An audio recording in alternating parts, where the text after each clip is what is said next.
So dito no, meron po tayong binili na gamit natin. Lotus. Ayan, kung isa kang mason or di kay ikaw ay isang mekaniko, pwedeng-pwede sa ito sa mga carpenters, sa mga nagbubuybida no. Ayan, sa mga nag-spandrel.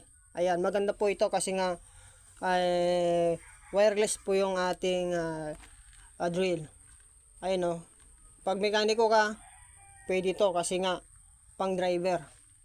Mapapabilis yung ating pagbaklas ng ating mga flarings ng ating mga ginagawang motor no. So napakaganda ito no kasi nga ay napakatibay at legit. Matagal din po siyang malubat.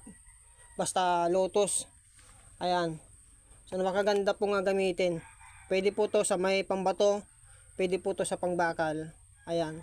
At nagagamit po ito sa pag-trusses no. Pag nagdi-drill tayo sa mga bubong ay napakaganda. Di mo na kailangan mag-extension nga kasi nga naka-wireless na yung ating drill. So napakaganda at napaka-legit.